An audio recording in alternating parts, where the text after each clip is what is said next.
Hanya satu persinggahan. Apa yang singgah? Saya boleh nyatakan yang singgah itu adalah wang, duit, ongkos. Itu yang boleh saya nyatakan. Jadi kenapa saya nyatakan hanya satu persinggahan? Duit ataupun wang hanya boleh singgah dalam dompet kita ataupun dalam saku kita dalam sekelip mata. Kemudian hilang entah ke mana. Jadi dalam hal ini, keluh kesah rakyat juga sebenarnya terus menjadi cakap-cakap bila mana wang, apa yang mereka cari selama ini adalah wang, terus hilang. Bila mana kos-kos hidup terus melatari dan memerlukan segalanya adalah berkaitan dengan wang. Jadi pada malam ini dalam rancangan Lanskap kami bawakan tajuk Rabun Wang versus Celik Wang, keluh kesah kenaikan kos sara hidup. Jadi seperti biasa, saya Suhaimi Muhammad ditemani rakan setugas pada malam ini, Syed Munawar di hujung sana. Jadi Syed, sikit sebanyak mukadimah daripada anda. Okey, terima kasih Suhaimi. Suhaimi senyum lebar kerana mungkin poketnya cukup dalam pada malam ini. Kita akan memilih satu topik yang bicarakan berkait dengan suatu skill kemahiran.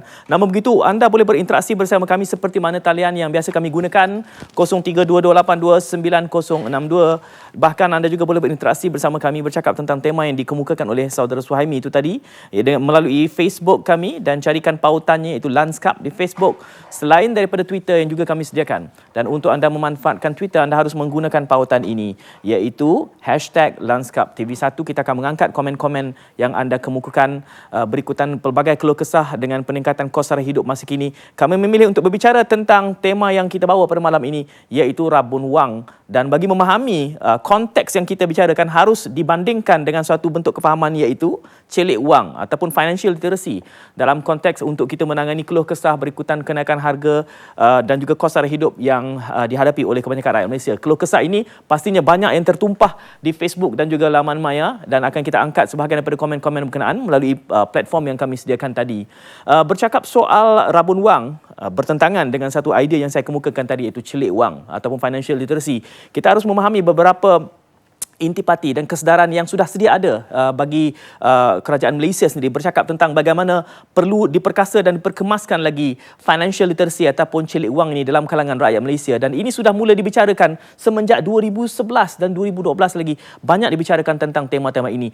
Tumbuhnya begitu ramai pakar-pakar pengurusan keuangan. Di situ sendiri mungkin ada polemik yang boleh kita bicarakan. Tetapi pandangan yang juga dibawakan oleh antara pakar-pakar keuangan bercakap bagaimana di kalangan rakyat Malaysia ini kefahaman ataupun ilmu celik wang mereka itu cukup rendah. Kerana itu kami bawakan tema ini untuk kita melihat realiti ini, dan bagaimana kefahaman tentang celik wang ini boleh kita bawakan dalam dimensi melihat kepada realiti kos sara hidup yang semakin meningkat.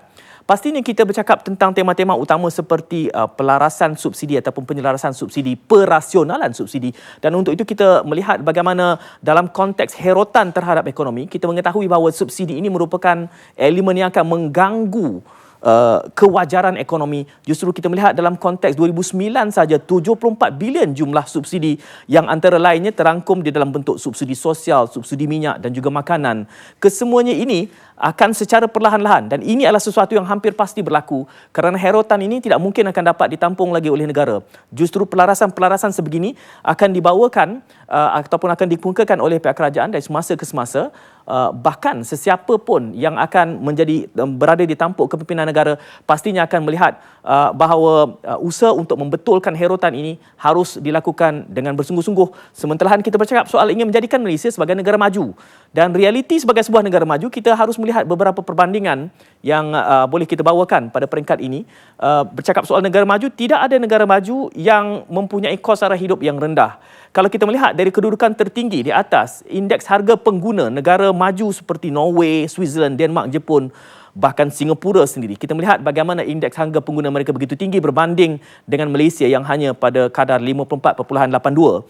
Tetapi kita harus memahami bahawa keadaan inflasi yang tinggi dan juga ekonomi yang maju itu membawa satu elemen yang lain, iaitu Human Development Index. Kita lihat bagaimana negara maju seperti yang dikemukakan di atas itu juga mempunyai Human Development Index yang sama-tara. Namun begitu dalam konteks Malaysia yang sedang mahu meningkat daripada kedudukan negara membangun menjadi sebuah negara maju, pastilah herotan yang berlaku ini akan mewujudkan kesenjangan ekonomi dan juga penyesuaian dalam kalangan rakyat Malaysia. Dan ini yang kita akan bawakan pada malam ini kerana Suhaimi membawakan pakar-pakar untuk kita berbicara pada malam. Jadi Suhaimi, dengan perkembangan itu, apa yang harus kita lakukan? Silakan Suhaimi.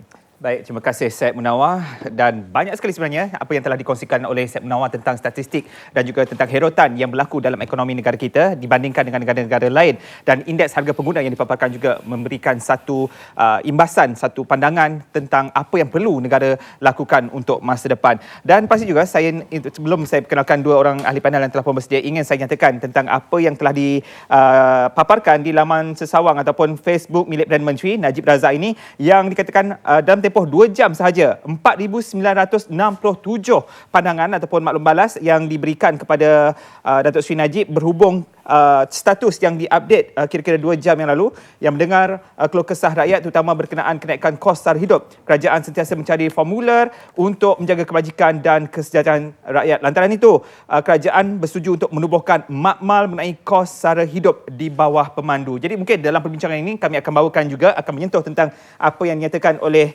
Yang Amat Berhormat Perdana Menteri. Namun begitu, bersama saya di studio pada ketika ini adalah yang berada hampir sekali. Bersama saya adalah Yang Bahagia Dr. Anwar Arifin, Ketua Kluster Pengajian Ekonomi dan Keuangan Awam dari Institut Tadbiran Awam Negara, Intan. Terima kasih Doktor kerana bersama sekali lagi dalam rancangan Lanskap. Dan di hujung sana adalah Encik Aziz Ibrahim, merupakan seorang perunding keuangan dan juga penasihat pelaburan. Ada hujung di situ, ya. Aziz Ibrahim CPF. Mungkin CFP. Mungkin boleh dijelaskan CFP itu terlebih dahulu, Encik Aziz. CFP itu makna Certified Financial Planner. Saya salah seorang saya salah seorang penasihat pelaburan yang individu yang berlesen, the first in Malaysia. Orang yang pertama di Malaysia dilesenkan oleh Malaysia. Jadi tanggungjawab tu besar juga, ya, kalau kita libatkan yang pertama untuk memperkenalkan dan juga kaedah-kaedahnya mungkin kita akan kongsikan pada malam nanti. Boleh. Dengan kepakaran yang dimiliki. Apapun, saya berbalik terlebih dahulu kepada doktor, ya, tentang apa yang telah pun dipaparkan bahawa Yang Amat Berhormat Perdana Menteri, ya, sebagai ketua kerajaan, ketua negara, bersetuju untuk menubuhkan makmal berhubung kos sara hidup kepada rakyat ni. Apa pandangan doktor terlebih dahulu? Ini suatu inisiatif yang bagus, kerana keluh kesah rakyat ini perlu dilihat secara inklusif dan secara menyeluruh. Dan kerajaan perlu melihat di mana kos yang sara hidup itu yang lebih menekan.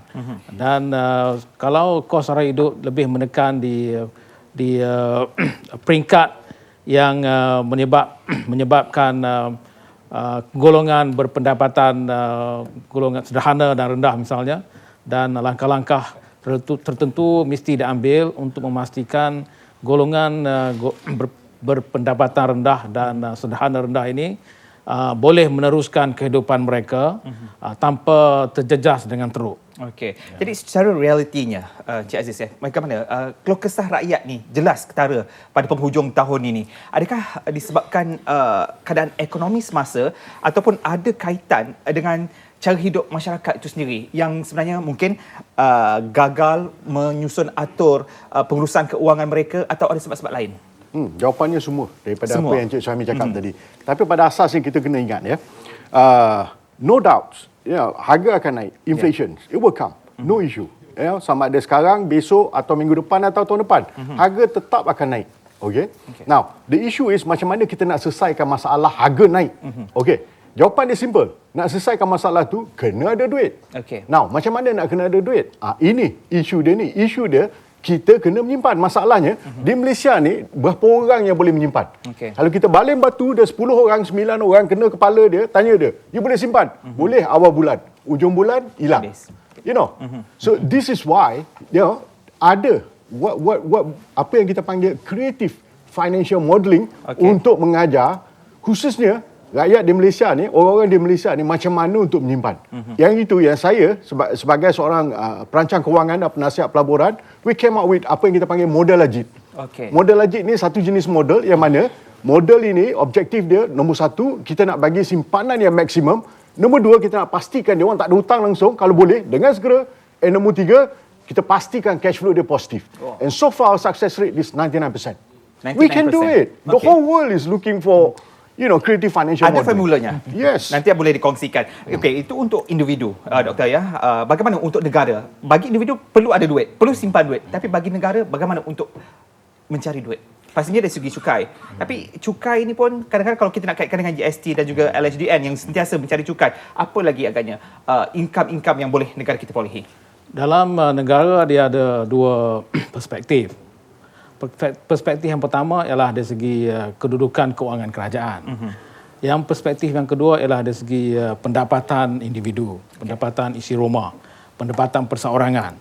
Yang dalam konteks kerajaan ini, kerajaan perlukan duit untuk berbelanja. Ada banyak perbelanjaan yang kerajaan kena buat setiap tahun. Dan kerajaan berbelanja di negara kita ini sejak beberapa tahun yang lepas, sejak lebih daripada 10 tahun yang lepas, sejak tahun 1998 sebenarnya, kerajaan telah mengalami defisit. Bermakna kerajaan terpaksa menanggung sebahagian daripada perbelanjaan itu dengan pinjaman. Dan pinjaman ini, dia masalah pinjaman dan masalah defisit ini, dia berlaku kepada semua negara sebenarnya. Tak banyak negara, hanya ada 2-3 negara sahaja di dunia ini yang tidak mengalami defisit perbelanjaan. Yang lain semuanya perbelanjaan defisit. Itu suatu realiti lah. Yang dalam perspektif yang kedua ialah pendapatan kepada individu. Pendapatan kepada individu ini dalam apabila negara meningkat ekonominya, pendapatan individu selalunya meningkat selari dengan perkembangan ekonomi negara, selari dengan peningkatan KDNK, keluaran dalam negara kasar. Sebabnya kalau keluaran negara kasar itu menggambarkan jumlah barangan dan perkhidmatan dikeluarkan dalam negara. Jadi kalau keluaran negara kasar itu meningkat, bermakna pendapatan penduduk juga meningkat. Cuma isunya kadang-kadang pendapatan itu pengagihannya ada berlaku ketidaksamarataan. Dan ini yang menjadi isu lah kepada semua pihak termasuk kerajaan, macam mana untuk cuba menangani masalah ini. Okey. Dan dalam kamus Encik Aziz, seperti tajuk kita pada malam ni, rabun wang, wujud tak istilah itu sebenarnya kalau kita nak lontarkan rabun wang ni di kalangan rakyat? Yeah, interesting. Now obviously bagi saya isu dia ni, kita tidak pernah diajar macam mana untuk the manage kredit tu, manage, menguruskan hutang tu, Kalau saya nak cara asasnya terangkan di sini, apakah makna hutang? Hutang ada dua komponen dalam hutang. Satu pokok, bunga. Pokok tak boleh elak, which is the principal. Yes. Kita tak boleh elak. Bunga, which is the interest, itu kita boleh elak kalau kita tahu macam mana bank charge bunga ataupun the interest. Ada 4 jenis bunga actually, yang biasa kita dengar is a flat rate, yang mana kita beli kereta tu, sebenarnya itu yang paling mahal, itu yang paling kita tak nak. Yang paling kita nak adalah apa yang dipanggil daily rest. Tapi berapa orang tahu pasal daily rest? Sedangkan daily rest ni bila kita dengar je, orang biasa dengar, wah, itu jadi macam alung, semua orang takut. Whereas daily rest ni adalah yang paling baik. Itu kita tak diajar berkenaan dengan benda-benda macam tu. Bank pun, kenapa bank perlu ajar kita? Ini akan mengurangkan kita orang punya hutang, balik pada apa yang Cik Syami cakapkan tadi, dan juga saudara saya Dr. Anwar cerita macam mana kita boleh membantu rakyat kita untuk mengurangkan jurang tu. I kata creative financial accounting, contoh skim PTPTN, saya kata kita boleh bagi dengan free. People don't have to pay. Macam mana cara dia? Senang. Creative financial accounting. Contoh, dia dapat 40,000 untuk 4 tahun pengajian, betul? Yeah. Saya nak tahun yang pertama 10,000. Apa saya buat? Sebelum saya bagi kat budak tu 10,000, saya masukkan dalam buku ASB dia, saya tukar pada sijil saya bawa pergi RHB, dia akan bagi OD, dia panggil overdraft, ya. Okay. OD, sebanyak 95% budak tu boleh pakai 9,500. Tapi sijil yang saya bagi pada RHB tadi, dia akan bagi interest at 8% minimum. Itu yang ESB dah janjikan. I mean, dia biasa, dia tak janji. Tapi yang dia pernah bagi, tak kurang 26 tahun. Tak kurang 8%. Now, compounding effect dia tu, compounding factor dia tu, selepas 18 tahun, yang 10,000 tadi cukup untuk bayar duit PTPTN plus interest pada government. Bayangkan kalau saya boleh guna 40,000 tu dengan one shot. 40,000 saya tukar pada sijil, convert jadi OD, budak boleh pakai 38,000, 8 years, 8 tahun cukup untuk bayar balik duit kerajaan, campur interest.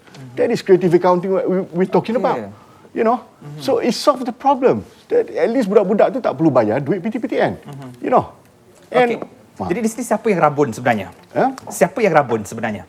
Adakah pihak pelajar yang menerima PTPTN ataupun pihak kerajaan yang gagal memberikan jalan penyelesaian? No, the issue is not siapa rabun apa siapa tidak, tapi usaha untuk jayakan ke arah tu tak ada. Contoh, saya bagi proposal berkenaan dengan isu ni lebih kurang 10 tahun yang lepas.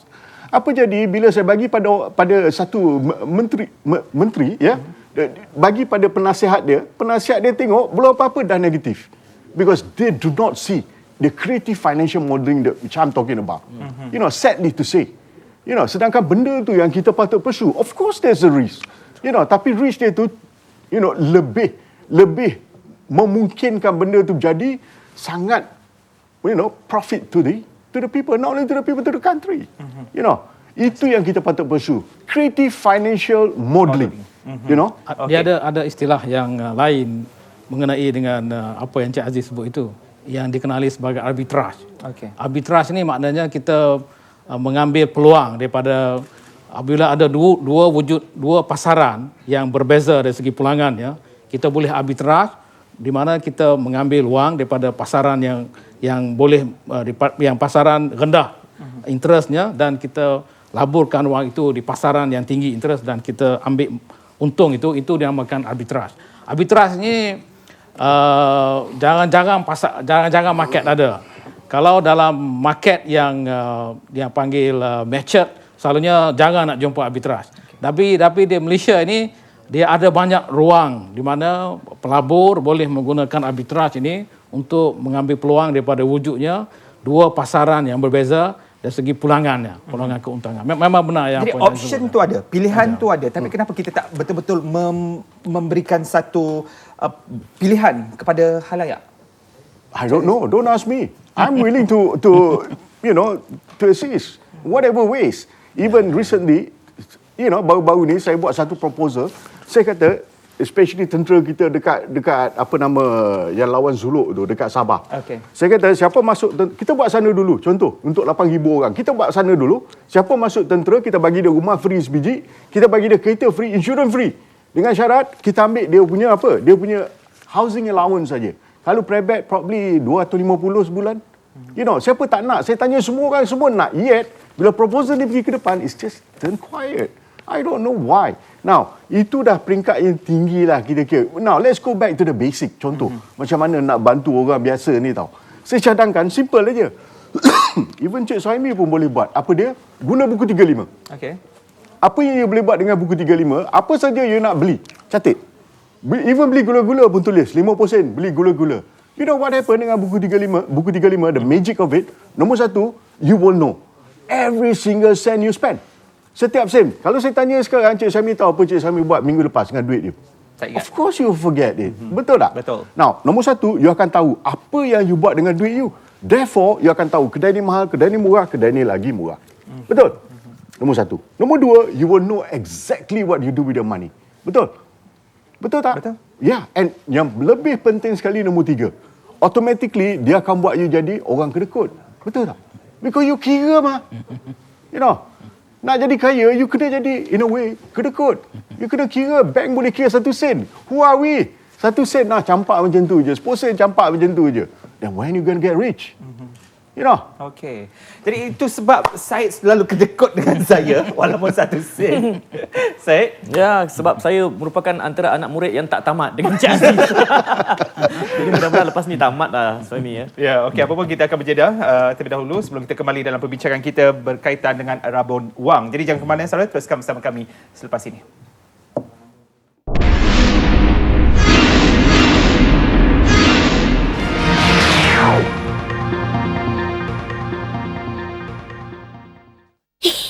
Saya tahu cara nak hadang akisan asid pada gigi. Inilah.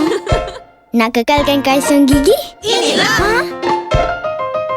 Kuatkan enamel? Inilah. 88% setuju. Gigi lebih kuat selepas mencubanya. Ubat gigi Dali Dwi Aksi Pelindung Enamel dengan 3 kuasa pelindung. Menghadang, mengekalkan dan menguatkan.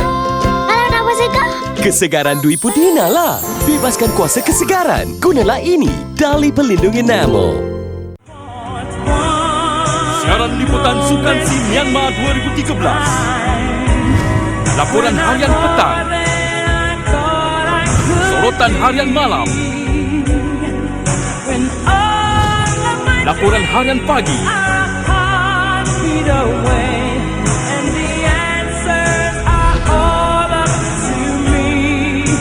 Di TV1, sukan terbaik hanya di RTM. Pembangunan pesat negara ini hasil daripada usaha kita bersama melalui cukai yang dibayar. Antara cukai yang disumbangkan oleh rakyat Malaysia adalah cukai jualan dan cukai perkhidmatan. Nanti, cukai jualan dan perkhidmatan diganti dengan cukai barang dan perkhidmatan atau lebih dikenali sebagai GST. GST adalah cukai kepenggunaan yang dikenakan di setiap peringkat perniagaan. GST akan menjadikan sistem percukaian negara lebih efektif, efisien, telus dan mesra perniagaan. Banyak barangan asas yang tidak dikenakan GST. Wah, bagusnya. Ada lagi. Pengangkutan awam pun tiada GST. Jangan lupa, yuran pengajian pun tak ada GST. Bil perubatan pun tiada GST. Lebih 160 buah negara telah laksanakannya. Jom kita membangun dan maju bersama GST. Dengan GST, kita membangun dan maju bersama.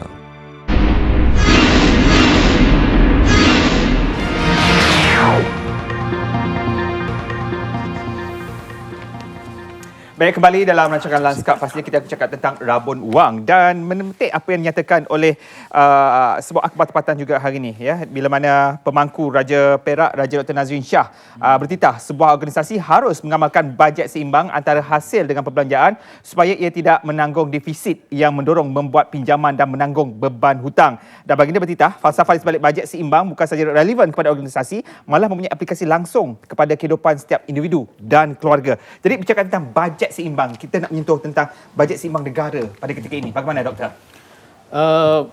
Negara kita telah tidak mencapai bajet seimbang sejak lebih kurang sejak tahun 1998. Dari segi sejarahnya, kita pernah dapat bajet bukan seimbang saja tapi surplus, bajet lebihan pada tahun 93 sehingga 97. Masa tu kita memang ada bajet lebihan. Jadi dari segi ekonominya, bajet ini ialah dia yang pentingnya negara itu kena uruskan keuangan dari segi hasil dan perbelanjaannya semasa negara mengalami masalah ekonomi, semasa kemerdekaan, dan negara itu sebenarnya perlu meminjam kerana pada masa kemerdekaan ekonomi ini kutipan cukai selalunya akan rendah. Memang akan rendah sebab semua perniagaan mengalami masalah. Tidak ada kekurangan dari segi jualan dan sebagainya. Kerana kekurangan jualan, ekonomi tak bagus, maka pendapatan kerajaan, pendapatan perniagaan berkurangan, cukai pun berkurangan. Jadi dalam waktu begini, kerajaan perlu meminjam dan menggunakan duit itu untuk menjana semula ekonomi. Tetapi pengurusan keuangan yang dinasihatkan oleh semua ahli-ahli ekonomi ialah semasa negara dalam keadaan makmur, semasa negara dalam pertumbuhan yang bagus, kerajaan kena berusaha untuk menyeimbangkan perbelanjaan. Perbelanjaan kena seimbang pada waktu negara makmur, dan kerajaan boleh menggunakan lebihan itu untuk digunakan semasa negara kurang makmur.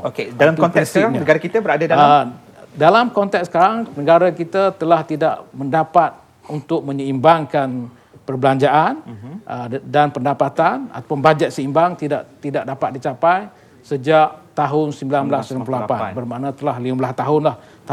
Tahun ini adalah tahun ke-15 di mana kerajaan telah mengalami defisit perbelanjaan. Jadi inilah yang menjadi perhatian kerajaan sekarang yang cuba untuk kembali menyeimbangkan bajet negara. Bila kerajaan cuba menyeimbangkan bajet, apa yang jelas sekarang ni kerajaan lakukan, Doktor? Untuk menyeimbangkan bajet ini sebenarnya senang saja. Satu, sama ada kita kurangkan perbelanjaan. Yang kedua, kita kena naikkan hasil kepada kerajaan. hasil kerajaan ni ialah melalui cukai lah. Dan sekarang kita nampak pelaksanaan GST, itu salah satu sumber pendapatan. Okey, apa pun kita akan sambung selepas ini bersama dengan Cik Aziz. Said, silakan. Berkebetulan sebab itu yang Dr. Anwar sebutkan tadi, dua pilihan, kurangkan kos atau tingkatkan pendapatan. Dari kacamata rakyat yang menonton rancangan ini, mendengar penerangan yang diberikan oleh kedua-dua panelis, di Facebook saya petik dua, Hisham Rafaiz dan juga Azhar Haib. Keluh kesah yang mereka timbulkan adalah kita banyak bercakap soal penjimatan, tetapi katanya gaji tak naik-naik. Ini satu mentaliti je. Cik Aziz dah tersenyum lebar lah tu. Apakah pada mata rakyat bahawa selagi ini tidak terang, bahkan Azhar Haib menuding kepada pihak kerajaan, mengatakan bahawa kerana pendapatan tidak naik ini memberikan tekanan apa yang berlaku sekarang. Di satu sudut, dari segi pandangan Marhain itu mungkin benar, boleh kita raikan. Tapi Cik Aziz dah senyum lebar tu, saya tahu dia ada jawapan dan saya tahu jawapan dia. Cumanya pemahaman ini harus kita perjelaskan kepada rakyat kita. Memang untuk menjadi negara maju, kos kehidupan akan meningkat. Tetapi harapan mereka juga pada peringkat ini, setidak-tidaknya diwakili oleh dua kenyataan dalam Facebook ini, mereka mengharapkan gaji naik setimpal dengan kenaikan kos sara hidup. Apakah itu realiti yang realistik untuk dipikirkan dalam kalangan Marhain hari ini? Saya kembalikan kepada kedua-dua panelis. Cik Aziz. Okey, gaji naik. Tapi kalau tak boleh simpan, dan duit tu tak melekat. Maksudnya kalau duit tak melekat, duit tu tak berkat kot. So it's no point. Gaji you naik daripada RM5,000 naik RM10,000. Tapi you boleh simpan RM50. You know, kalau gaji RM5,000, you boleh simpan RM4,000. Apakah itu lebih bermakna, betul tak? I mean, you know, there's no point kalau naikkan gaji sekalipun, yet you tak boleh, you know, uruskan you punya perbelanjaan. Uruskan you punya kos. Tapi inilah sikap rakyat sebenarnya, suka belanja melebihi pendapatan. Saya bercelah sini. Sebab apabila Cik Aziz sebut begitu saja, ada komen tambahan menyusul kata, gaji RM5,000 duduk Kuala Lumpur mana boleh simpan? No. That's a wrong versions. Because saya tahu ada seorang kerja dia bawa ambulan. Okay? Wife dia pembantu makmal. Combine gaji tak sampai RM3,000. Yet orang tu sekarang bawa Camry, beli semi-D, boleh simpan RM2,000 sebulan. You know, saya boleh buktikan benda tu. Kenapa orang ni boleh buat yang tadi cakap gaji RM5,000 tak boleh simpan di KL? I mean, itu bagi saya is a BS. You know, there's no issue. Kalau nak si budaya, tak nak si budaya. That's why I said, kita dah ada creative financial modelling. Yang I sendiri reka what we call model Ajit. Model Ajit dia akan bagi you saving yang maximum. You know, clearkan semua hutang-hutang you. Kalau boleh, yang tinggi interest tu dengan segera. And pastikan cash flow you positif. Isu dia sekarang ni, kalau dah tak boleh uruskan kredit, uruskan hutang tu dengan baik. You know? Tapi kita ada agensi kerajaan yang sebenarnya membantu, dan dengan statistik menunjukkan jumlah muflis di kalangan Bumiputera melebihi, mungkin sebab golongan Bumiputera memang ramai di negara kita, kemudian diikuti dengan China dan juga kaum India. Apa peranan AKPK? Okey. Susah sikit nak sebut. AKPK ni kebaikan dia pun ada dan keburukan dia pun ada pada pandangan saya lah. Okey, kebaikan dia ada dua. Okey, once you join AKPK, you know, you takkan dapat lagi surat merah tu. You know, tak ada suit, tak ada legal action. So freeze all legal actions against you.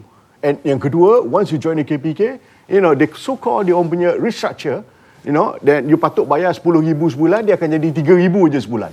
Tapi buruk dia pun ada. Buruk dia nombor satu, you join dia KPK, dia akan mark K dalam security report you are like zombie. Tak boleh pinjam. No banks will give you loans anymore. You faham tak? So, bila you tak boleh pinjam, then where you going to go? You nak ke mana? You dah mati tau. Cuma ada nyawa je. That's what we call zombie. Okay, nombor satu. Nombor dua, buruknya KPK ni, you know, bila you nak fully, katakanlah you patut bayar RM3,000 sebulan tu. You miss. Sekali, okay, dua kali dia tendang you pada program, all the banks will come after you after that. Itu buat you muflis pula. You know, dah tahu orang tu susah nak bayar, you know, sebab bayar hutang ni kadang-kadang bukan sebab dia tak ada